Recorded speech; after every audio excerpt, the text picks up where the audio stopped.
एक बार जंगल में एक लोमड़ी भोजन की तलाश में इधर उधर घूम रही थी।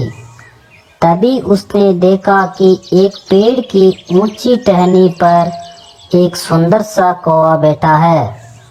लोमड़ी ये देखकर सोचने लगी कि इस कौवे को अपना आहार कैसे बनाया जाए। लोमड़ी जानती थी कि कौवे को मारने के लिए वह पेड़ पर नहीं चढ़ सकती। लोमड़ी बड़ी ही चतुर थी। वह अपनी चतुराई दिखाते हुए पेड़ पर बैठे कौवे के पास गई और उससे बोली, तुम इस पेड़ पर क्यों बैठे हो?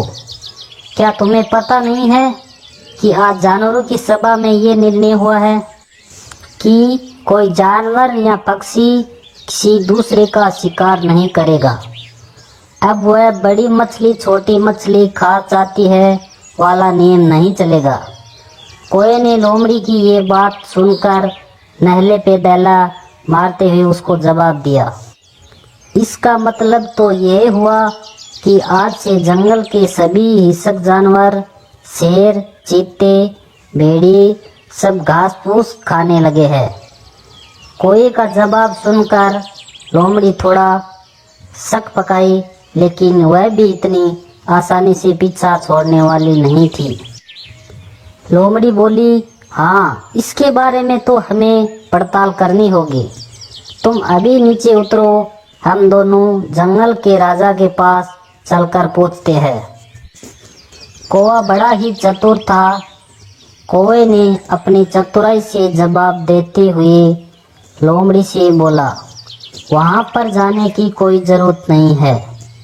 मुझे तुम्हारे कुछ साथी इसी ओर आते हुए दिख रहे हैं। लोमड़ी बड़ी ही आश्चर्यचकित शब्दों में बोली, मेरे साथी कौन? कौवे ने बताया कि जंगल के कुछ शिकारी कुत्ते आ रहे हैं। ये सुनकर लोमड़ी बड़ी भयभीत हो गई और बोली, अरे बाप रे, शिकारी कुत्ते आ रहे हैं। ये बोलती हुई वहाँ से भागने लगी। तभी कौवे ने उससे पूछा कि तुम भाग क्यों रही हो?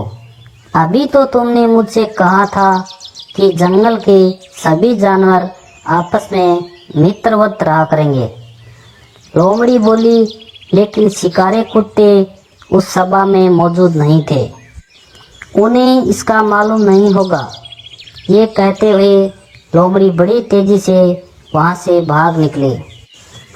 तो मित्रों, इस कहानी से हमें ये शिक्षा मिलती है कि संकट और मुसीबत के समय में अपने विवेक और बुद्धि से काम ले तो उसका सामना कर सकते हैं।